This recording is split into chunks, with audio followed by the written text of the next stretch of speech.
sort of had a rocky relationship with Enter Shikari over the years. They were certainly the go-to band when I was first getting into music. They were like the Kerrang next big thing, and when you were like, you know, younger and you were like a teen and you wanted to be cool and follow your friends, Enter Shikari was like the, yeah, this is a cutting edge band, they're doing new things, they're cool, they're experimental. And over time, I mean, look, they're not really any of those things anymore, although Sorry You're Not a Winner, that's a banger, man. That's a banger. And just generally with their music over time, you kind of start to notice a lot of their flaws and how it's become quite dated, and the really obnoxious electro fusion that they tried doing just really stood out in a bit of a poor way. But you know what? Some of their tracks haven't aged anywhere near as badly as you might have thought they would have, especially when you put them side by side with, I don't freaking know, oh god, like Blood on the Dance Floor, or even like bands like Asking Alexandria, who were doing similar things, probably a little bit earlier on than Enter Shikari, but like everything that they ever tried to do has just, oh, some of the worst music you'll ever hear.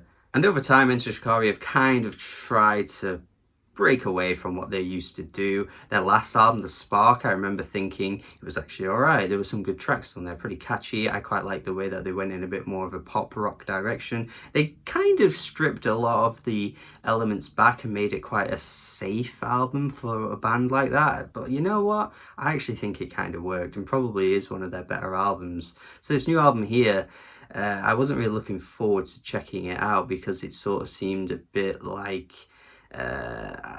in your face with what it was trying to go for, especially with the album title and the album cover. And the issue with this band in general is that they've never really kept their ideas and their ideologies under wraps. Like, they're kind of in your face with what they want to put out there, and this album here is similar to that too. They try and like make some observations on society and, you know, try and like make this grand statement, and I don't think much of it really comes together, to be honest. It reminds me of some other bands that, you know, attempt to try and make statements, and it honestly would have just been better if they'd left that off the album and wrote songs about other things. Always so bloody forgiving to bands that try and make a statement, a political message, a political statement, and they can't hide their biases for the life of them.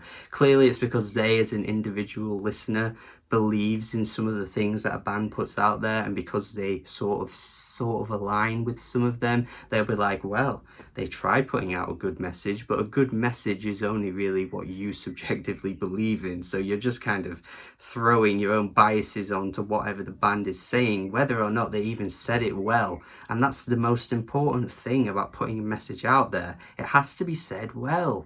And this album here isn't exactly in your face with anything like that. It's just a bit all over the place. It lacks subtlety. Some of the messages that they try and put out there at times don't really make sense or don't really add up to anything, like on Modern Living. Not particularly a track that gets you really thinking about anything. They try and be sarcastic at times too, like on Dreamers Hotel.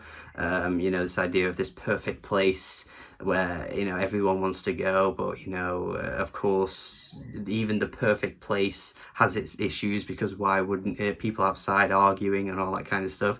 Kind of moderately funny, but again, not really like the best way they could have put out this idea, I don't think. It's not terrible, like, I'm not trying to mock them for doing this. It's kind of clever, like I said, but it just kind of comes and goes. You're like, ha, yeah.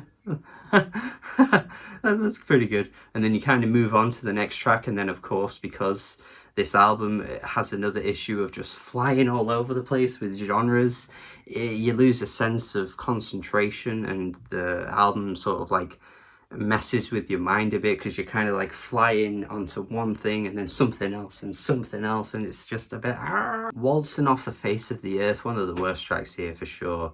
I just wish they never ever try and do like a cabaret waltz song ever again, because this fell flat on its face. The beat is just awful. Lyrically as well, it's a bit of a mess to me. Just, oh god, the way at the beginning where it's like, this song isn't real, and it's just like, ah, shut up, dude. So much fake deep bullshit coming out of this track to my ears. The way as well that the singer brings up like climate change isn't real, the earth it is flat, things like that. That's going to be taken out of context. I swear someone's going to screen record that and take that out of context. I swear to God. But I think the general gist of the track is attempting to take extreme opinions and kind of throw them out there all into one track, sort of highlighting that, yeah, people out there believe these things and people out there have these opinions, and they obviously do. There's like a flat earth society. One of, you know, the worst album of the 2010s was very pro that, if you remember my video for the worst album of the 2010s. So obviously they exist, but I just get reminded a little bit of the last 1975 album with this track, where you're not really getting any insight or any lyrical depth to what the band is attempting to say. 1975 did this on a few tracks and it wasn't terrible, but it's similar in the sense that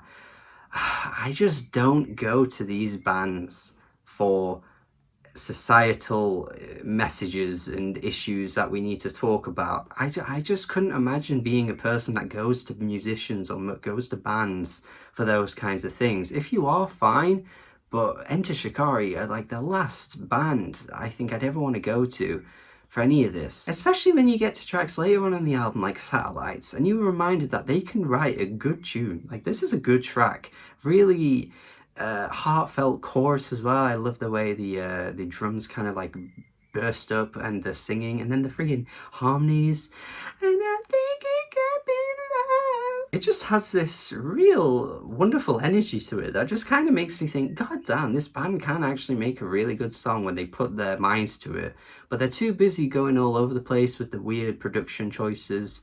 Very overproduced throughout this album as well. That's another thing I wanted to say. Some of these tracks are so bombastic, like The King.